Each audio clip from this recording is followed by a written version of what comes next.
Well, hello, 23rd of December 2019, and today I've taken a trip to Poplar Nursery in Essex, and I thought I'd take you round with me. I hope that the wind isn't hitting the side of the mobile phone camera too much, and I hope that the sun's not glaring at you. But either way, here we are, and I'm here mainly to look at the fruit trees. So my understanding of this nursery is that it's family run, it's not part of a chain, and things I've had from here have been of good quality. I've got a Concord pear from here.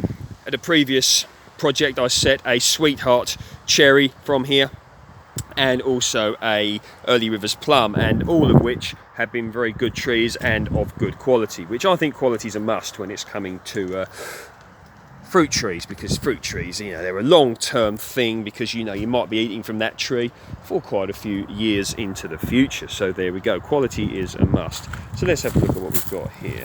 So we've got, what have we got? We've got Concord pears here, lovely, and the trees are nice. I mean, they really are nice trees, and it tells you, you know, you get a nice little blurb with regards to about the tree. You know, it tells you about it, and it tells you about the variety and the rootstock that it's grown on. You really want to be looking into rootstocks, okay? I'm not going to be talking too much about rootstocks on this video, because that's not the purpose of it. It's to take you around, and I may be in the market today for buying a cherry tree and also a pear tree. Now, some of you may be looking at the prices here and thinking, cool, you could get them cheaper elsewhere, cheaper online. And yes, that may be true, but I think it's nice to, you know, get down to the garden centre, have a look and support them, because at the end of the day, if you don't support them, they're going to disappear. And it's nice to have garden centres, I think, you know, showcasing plants, business, local jobs. You know, jobs are very important, and it's nice for people to have them. So therefore, I think it's nice to support business, local business, where which one can. So there we go.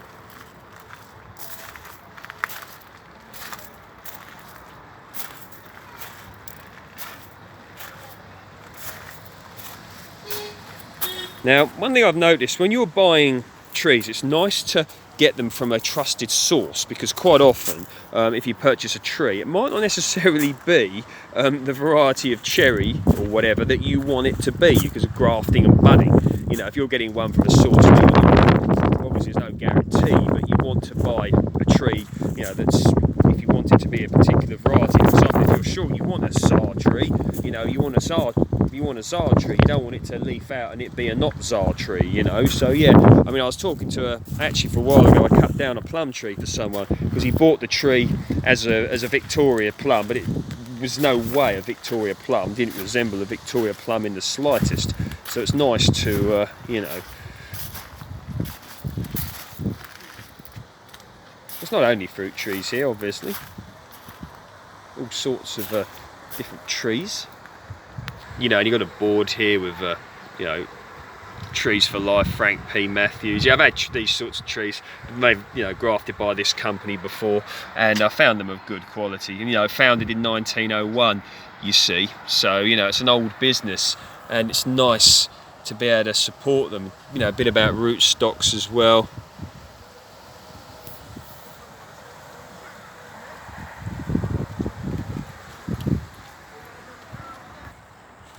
Obviously, the majority of you will be aware these fruit trees have largely defoliated now, and that's because of you know, the deciduous trees. They do indeed do that. So, you know, malice, look, crab apples, crab apple jelly and all that jazz.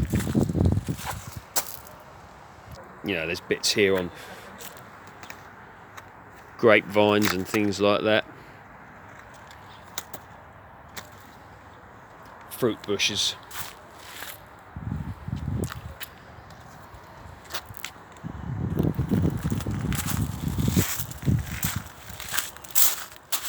Black currants grown in tree form as opposed to bush form. I think that's quite an interesting thing. What have we got here? Yeah, blackberries.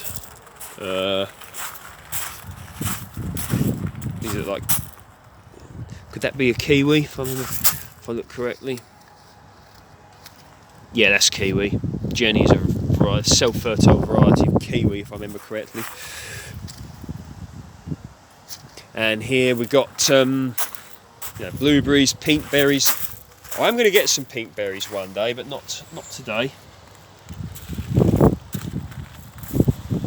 And over here we've got blueberries, nice varieties.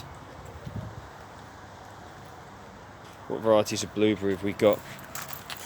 Duke, yeah, I've got some of these already, as some of you may be aware. What's this? Darrow. Not heard of that variety before. All these new things. Blue crop, yeah, very well-known variety of blueberry, if I remember correctly, grown commercially. What's this?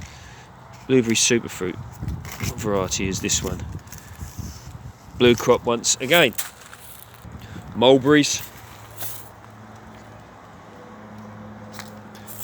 I've got a mulberry video on the channel, and that's an old. Well, it's not old in terms of mulberries. They can live for hundreds of years because they're literally disease-free. But you know, if you're thinking about purchasing a real long-term tree and you've got the garden to put it in, they take up a lot of space. Okay, a mulberry tree could be a good choice for you, and they crop for about, once they're mature, the crop ripens over about a 6 to 8 week period. So they're actually quite a good tree to have in terms of you know, what you get out of them once the tree's mature. You know, Cox orange pippin. All these. So, right, I'm looking for a commis pear, so let's see if I can find one. Got Concord. Yep, Concord, got one of those already. Got Conference. What's this?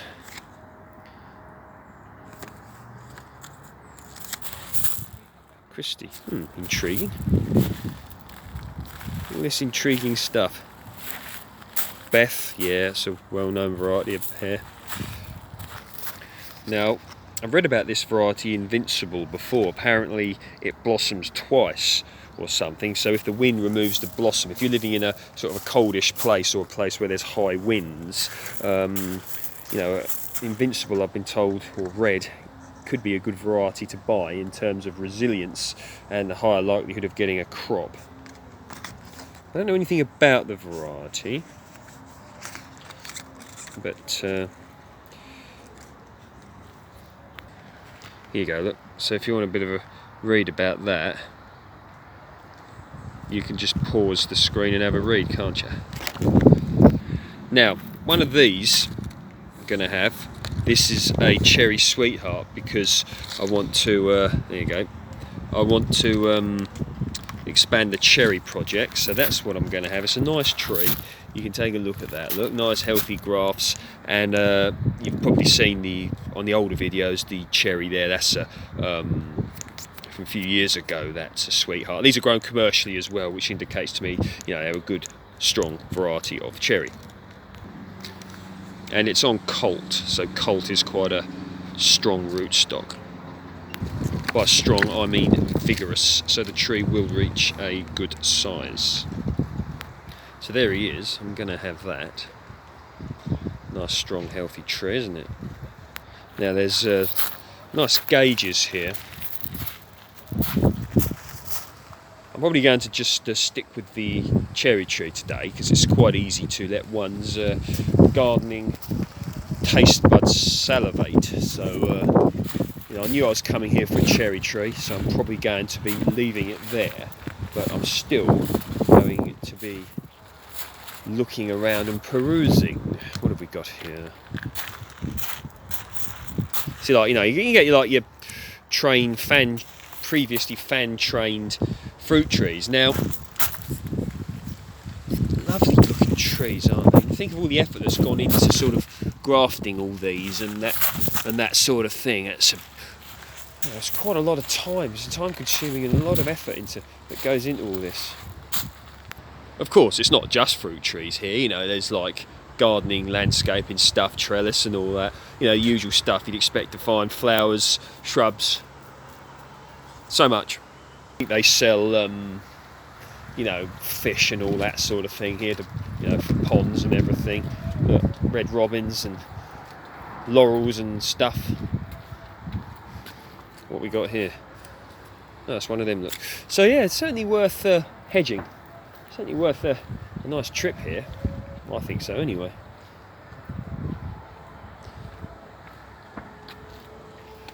Right, well, there we go. I'm going to sign off now. I'm going to continue perusing around here, but you know, get yourself down to your local garden centre.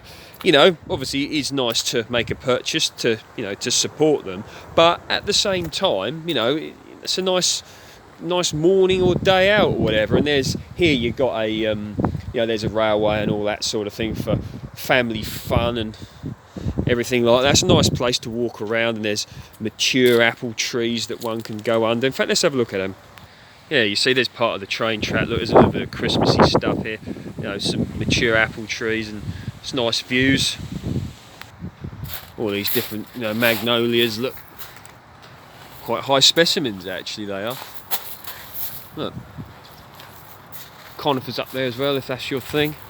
What's this? Wisteria, I presume.